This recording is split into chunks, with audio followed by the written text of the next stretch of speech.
Lord जय मसीह की। मैं हूं आपका भाई प्रभु का दास पास्टर अतुल मैसी और मैं परमेश्वर को धन्यवाद देता हूं आज के इस दिन के लिए जो कि परमेश्वर ने मेरे और आपके जीवन के अंदर दिया है। और मैं आप सभी का एक बार फिर से स्वागत करता हूं इस नए वीडियो के अंदर जो कि आज मैं और आप जिसके ऊपर चर्चा करने जा रहे हैं। मेरे भाई मेरे बहन, एक बहुत इंपॉर्टेंट बात है और आज जिस विषय के ऊपर मैं आपसे बात करने जा रहा हूं वो है डू नॉट जज others by their past। लोगों को उनके अतीत के आधार पर दोष न लगाएं या उनका न्याय ना करें। मेरे भाई मेरे बहन, आपके जीवन के अंदर कभी ना कभी कई बार ऐसा समय जरूर आया होगा जब आपके अतीत को देख करके, आपके पास्ट को देख करके, आपने जो किया या आपसे जो हुआ उसको देख करके लोगों ने आपके विषय में विचार धारणा बनाई होगी, आपके विषय में अपना तर्क दिया होगा, अपना न्याय प्रस्तुत किया होगा और कहा होगा ये अब ऐसा ही रहेगा या अब इसके जीवन के अंदर उन्नति नहीं हो सकती, परमेश्वर इससे इस्तेमाल नहीं करेगा या परमेश्वर इसको नहीं बढ़ाएगा। और मेरे भाई मेरे बहन, परमेश्वर का वचन मुझे और आपको बताता है कि परमेश्वर आपके अतीत में क्या हुआ इस बात से परमेश्वर को कोई आश्चर्य नहीं होता, इस बात से परमेश्वर चिंतित और परेशान नहीं होता। लेकिन ध्यान रखिए, परमेश्वर का वचन मुझे और आपको बताता है कि परमेश्वर मेरे और आपके अतीत का, मेरे और आपके बीते समय के पापों का लेखा जोखा जो आपने पास्ट में किए परमेश्वर नहीं रखता। इनफैक्ट बाइबल मुझे और आपको बताती है कि परमेश्वर ने हमारे अपराधों को, हमारे पापों को अपनी पीठ पीछे फेंक दिया है और वो उन्हें फिर याद नहीं करता। और इसीलिए मेरे भाई मेरे बहन, आज मैं आपसे कहना चाहता हूं कि लोगों को उनके अतीत के अनुसार, उनके अतीत के हिसाब से उनका न्याय करना बंद करें, उनको देखना, उनको जांचना या उनके ऊपर दोष लगाना बंद करें, क्योंकि ये परमेश्वर के लोगों का स्वभाव नहीं है। आज मैं और आप बहुत सारे लोगों को इस बात से जांचते हैं, इस बात से परखते हैं, इस बात से उनका निर्णय करते हैं कि उन्होंने अतीत में क्या किया, उनके साथ अतीत में क्या हुआ। और मेरे भाई मेरे बहन, ध्यान रखिए, जब आप इन बातों के ऊपर जो अतीत में हुआ बैठ करके आप व्यक्ति का न्याय करते हैं, उसकी अपीयरेंस को देख करके, उसके बाहरी रूप को देख करके, उसकी दशा को देख करके आप अगर निर्णय करते हैं तो आप कहीं ना कहीं परमेश्वर के वचन के अनुसार गलत कर रहे हैं। क्योंकि परमेश्वर ने मुझे और आपको किसी का भी न्याय करने के लिए नहीं चुना है।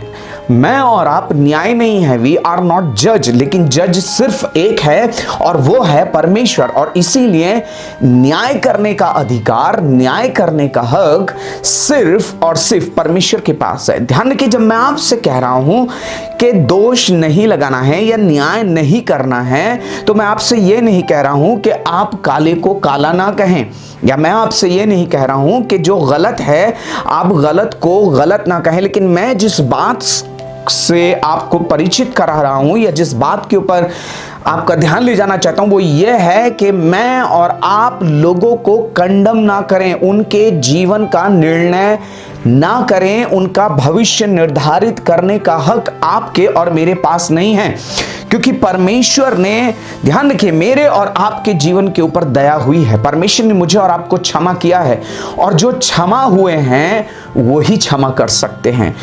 फॉरगिवन विल फॉरगिव, जो क्षमा हुए हैं वो क्षमा कर सकते हैं। मेरे भाई मेरे बहन, लोगों का अतीत पाप में हो सकता है, उनका जीवन पाप में रह सकता है, हुआ हो सकता है, उनके अतीत में बुरा उन्होंने किया होगा या उनके साथ बुरा हो सकता है, लेकिन परमेश्वर का प्रेम, परमेश्वर का अनुग्रह बड़ा है। मैं एक बार फिर से आपसे कहना चाहता हूं, आपके साथ शायद अतीत में गलत हुआ हो या आपसे गलत हुआ हो, लेकिन ध्यान रखिए परमेश्वर का अनुग्रह बड़ा है। अपने अतीत को पकड़ के ना बैठे, लोगों के अतीत को पकड़ के ना बैठे, क्योंकि ध्यान रखिए इस बात से कोई फर्क नहीं पड़ता कि आपके अतीत में आपसे क्या हुआ या आपने क्या किया, लेकिन ध्यान रखिए परमेश्वर के पास आज के टाइम में, आज के समय में मैं आपसे बात कर रहा हूं, आज के दिन में परमेश्वर के पास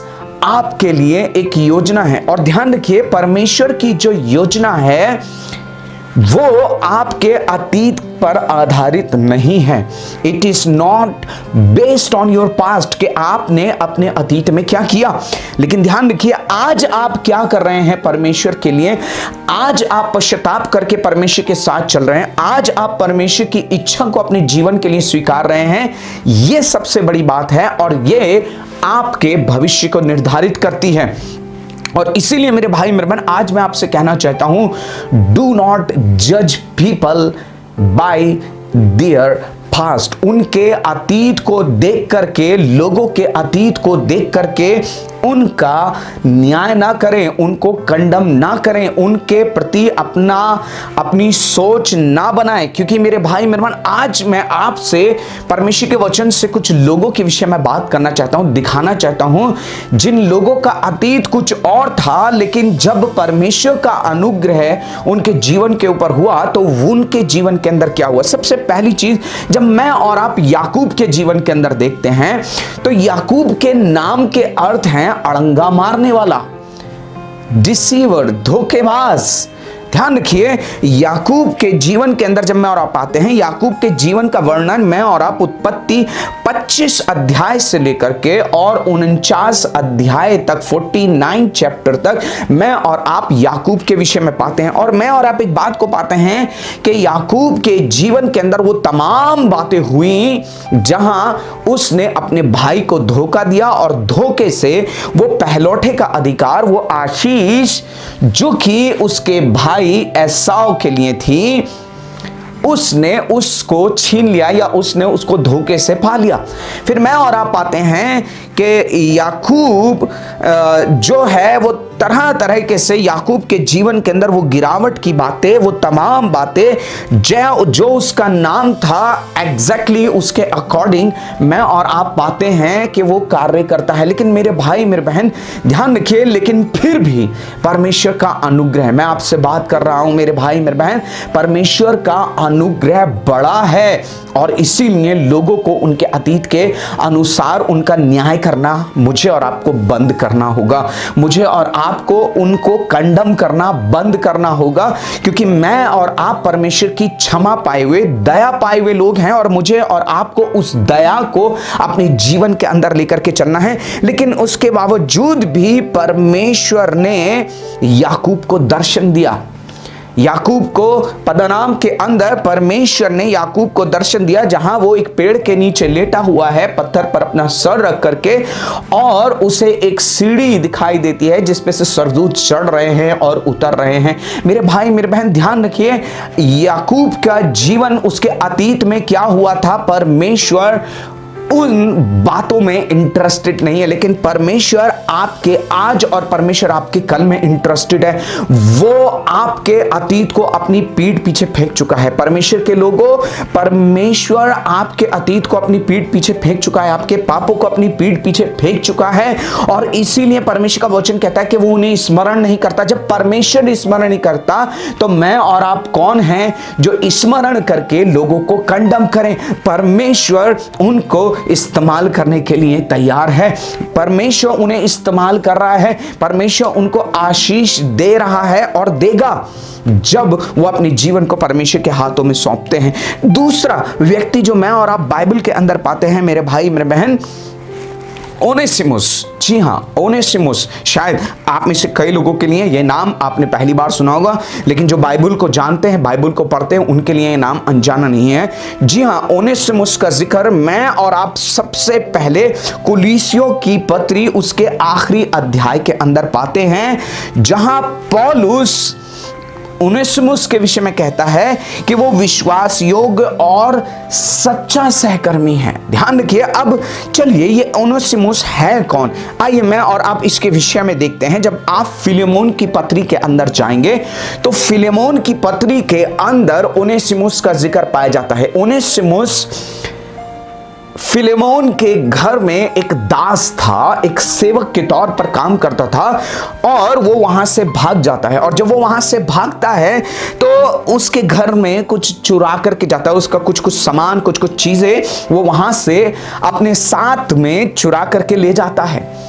और जब वो जाता है भाग करके तो वो रोम के अंदर जाता है, जहां वो पकड़ा जाता है और जेल में डाला जाता है, उस जेल के अंदर जहां पर पौलुस को रखा गया था। और मेरे भाई मेरे बहन, वहां परमेश्वर उसके जीवन में अद्भुत कार्य करते हैं, वहां उसका जीवन परिवर्तित होता है। और उसके बाद ध्यान रखिए, ये व्यक्ति जो कि भागा हुआ है, ये व्यक्ति जो कि मैं कह सकता हूं एक चोर है, ये व्यक्ति जो कि अब तक छिप रहा है, परमेश्वर इसके जीवन के अंदर अद्भुत कार्य करते हैं। और जब आप फिलेमोन की पत्री उसका 1 अध्याय और 10वें वचन को पढ़ेंगे तो यहां परमेश्वर का वचन कहता है, मैं अपने बच्चे उनेसिमुस के लिए जो मुझसे मेरी कैद में जन्मा है तुझसे विनती करता हूं, वह तो पहले तेरे कुछ काम का ना था, पर अब तेरे और मेरे दोनों के बड़े काम का है।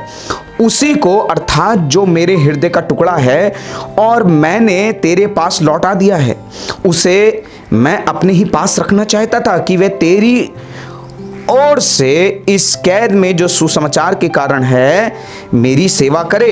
पर मैंने तेरी इच्छा के बिना कुछ भी करना ना चाहा कि तेरी ये कृपा दबाव से नहीं पर आनंद से हो, क्योंकि क्या जाने वे तुझसे कुछ दिनों तक के लिए इसी कारण अलग हुआ कि सदैव तेरे निकट रहे, परंतु अब से दास की तरह नहीं वरन दास से भी उत्तम, अर्थात भाई के समान रहे, जो मेरा तो विशेष प्रिय ही पर है ही, पर अब शरीर में और प्रभु में भी तेरा भी प्रिय हो। अतः यदि तू मुझे अपना सहभागी समझता है तो उसे इस प्रकार ग्रहण कर जैसे मुझे। मेरे भाई मेरे बहन, ध्यान रखिए, आखिर पौलुस क्यों इस व्यक्ति के लिए जो कि भागा हुआ है, चोर है, क्यों फिलेमोन से कह रहा है कि तू उसे ग्रहण कर जैसे मुझे ग्रहण करता है। जो ऑनर तू मुझे देता है, जो आदर तू मुझे देता है, जो प्रेम तू मुझे देता है, वही प्रेम तू ओनेसिमुस को भी दे। इसका मतलब पौलुस उससे डायरेक्टली इनडायरेक्टली इस बात को बोल रहा है कि उसके पास्ट में जो हुआ तो उसके अनुसार उसको जज ना कर, उसका न्याय ना कर, उससे व्यवहार ना कर। मेरे भाई मेरे बहन, ध्यान रखिए, जब मैं और आप किसी को जज करते हैं उसके पास्ट के अनुसार, तो मैं और आप अनुग्रह का द्वार बंद कर देते हैं। ध्यान रखिए, मैं और आप परमेश्वर के अनुग्रह के विरोध में कार्य करने वाले लोग ठहर जाते हैं।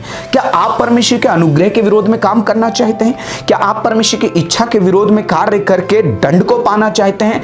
नहीं, आप में से किसी की भी मनसा ऐसी नहीं है। लेकिन मेरे भाई मेरे बहन, मैं और आप अनजाने में कई बार लोगों के पास्ट को पकड़कर बैठते हैं और उनको कंडम करते हैं, उनको निरस्त करते हैं, उनको उनके लिए अपनी विचार धारणाओं को बना लेते हैं। लेकिन मेरे भाई मेरे बहन, ये परमेश्वर के लोगों का स्वभाव नहीं है। और इसीलिए परमेश्वर, ध्यान रखिए, ये भागा हुआ व्यक्ति, एक चोर व्यक्ति जो कि अतीत में एक चोर था, भागा हुआ था, आज ये पौलुस के हृदय का टुकड़ा बन चुका है। आज परमेश्वर इसे इस्तेमाल कर रहा है और अब ये एक विषय बन गया है। मेरे भाई मेरे बहन, ध्यान रखिए, परमेश्वर का अनुग्रह इस्तेमाल करता है। परमेश्वर का अनुग्रह आपके अतीत को नहीं, पर परमेश्वर का अनुग्रह बड़ा है, वो आज आपके समर्पण को देखता है और आपको बढ़ाता है। इसीलिए मेरे भाई मेरे बहन, वजाय इसके कि हम लोगों के लिए अपनी विचार धारणा बनाएं, उन्हें कंडम करते रहें, उनके प्रति अपने व्यवहार को, अपने स्वभाव को रूखा कर लें, वजाय इसके मैं और आप उनके लिए प्रार्थना करें, उनके लिए आशीष को मांगे, वजाय इसके कि मैं और आप उनका न्याय करें। तीसरा जो व्यक्ति है मेरे भाई मेरे बहन, वो है आमोस। यस, आमोस के विषय में जब मैं और आप पाते हैं, ध्यान रखिए, आमोस जब मैं और आप एक प्रोफेशनली तौर से बात करें, प्रोफेशन से बात करें आमोस के, तो वो एक चरवाहा था, भेड़ बकरियों को देखा करता था। उसने कोई शिक्षा नहीं पाई थी, वो किसी भी प्रोफेटिकल स्कूल के अंदर नहीं गया था, जो कि पुराने नियम के अंदर मैं और आप पाते हैं उस समय भविष्यद्वक्ताओं के स्कूल हुआ करते थे, जहां पर वो अध्ययन करते थे, परमेश्वर की आवाज को सुनना सीखते थे, भविष्यवाणियों के विषय में सीखते थे। इस प्रकार से उसने कोई शिक्षा नहीं पाई थी। और ध्यान रखिए मेरे भाई बहन, आमोस जो कि सदर्न किंगडम से था, लेकिन वो नॉर्दर्न किंगडम के अंदर प्रचार करता है, पर भविष्यवाणी करता है, जस्टिस के विषय में, परमेश्वर के न्याय के विषय में बात करता है। मेरे भाई बहन, बहुत सारे लोग उस समय में आकर के आमोस को जज करने लग जाते हैं कि ये तो किसी भविष्यद्वक्ता का बेटा नहीं है, ये तो सच्चा भविष्यद्वक्ता नहीं हो सकता, क्योंकि इसने प्रोफेटिकल स्कूल के अंदर शिक्षा नहीं पाई है। मेरे भाई मेरे बहन, आमोस का अतीत क्या था? वो एक चरवाहा था, वो उसने कोई शिक्षा नहीं पाई थी प्रोफेटिकल स्कूल के अंदर, और ना ही उसके पिता या उसके परिवार का कोई सदस्य भविष्यद्वक्ता था। लेकिन फिर भी मेरे भाई मेरे बहन, परमेश्वर, यहां लोग आमोस को जज कर रहे हैं, लेकिन इधर परमेश्वर आमोस को इस्तेमाल कर रहा है। मेरे भाई मेरे बहन ध्यान रखिए, वो लोग अमस्या के विषय में जब मैं और आप पढ़ते हैं, मेरे भाई मेरे बहन ध्यान रखिए, वो ऐसा ही रह गया, वो झूठा बन करके रह गया, उसकी ग्रोथ थम गई, क्योंकि उसने झूठ का सहारा लेना शुरू कर दिया, उसने न्याय करना शुरू कर दिया था, और यही कारण था उसकी ग्रोथ खत्म हो गई, झूठ उसके जीवन के अंदर आ गया। मेरे भाई मेरे बहन, जब आप लोगों का न्याय करना शुरू कर देते हैं, जब आप लोगों को कंडम करना शुरू कर देते हैं, आपकी आत्मिक उन्नति रुक जाएगी। आपके जीवन के अंदर ईर्ष्या, जलन, आपके जीवन के अंदर से प्रेम खत्म हो जाता है। क्योंकि मेरे भाई मेरे बहन ध्यान रखिए, परमेश्वर का वचन कहता है कि प्रेम अनेक पापों के ऊपर पर्दा डालता है। मेरे भाई मेरे बहन, इसीलिए लोगों का न्याय ना करें। परमेश्वर आपके जीवन के अंदर अद्भुत कार्य करता है, और वो इसलिए करता है ताकि मैं और आप, वो जो दया मेरे और आपके जीवन के ऊपर हुई है, वो जो अनुग्रह परमेश्वर ने मेरे और आपके जीवन के ऊपर किया है, उस अनुग्रह के द्वारा मैं और आप दूसरों के जीवन के साथ डील करने पाए। ध्यान रखिए, करेक्ट करिए, लोगों को सुधारिए, उनको समझाइए प्रेम पूर्वक, लेकिन उन सब में आपका व्यवहार और आपका स्वभाव कैसा है? क्या आप लोगों को जब सिखा रहे तो उनको कंडम कर रहे हैं, परमेश्वर के अनुग्रह से वंचित कर रहे हैं, उनके लिए परमेश्वर की सामर्थ और अनुग्रह के द्वार को बंद कर रहे हैं, या उनको सुधार रहे हैं, उनको सिखा रहे हैं ताकि वो उन चीजों से जो उनके साथ वो गलत कर रहे हैं, उन चीजों से निकल करके परमेश्वर के राज्य के लिए, परमेश्वर के कार्य के लिए एक आशीष का कारण बने। इसीलिए मेरे भाई मेरे बहन, होने दें आज मैं और आप लोगों का न्याय करना बंद करें उनके अतीत के अनुसार। परमेश्वर इन वचनों के द्वारा आपको आशीष दे और अपनी महिमा के लिए तैयार करें। यदि आपको आशीष मिली है तो इस वीडियो को दूसरों के साथ जरूर से शेयर करें। God bless you all. आप सभी को जय मसीह की।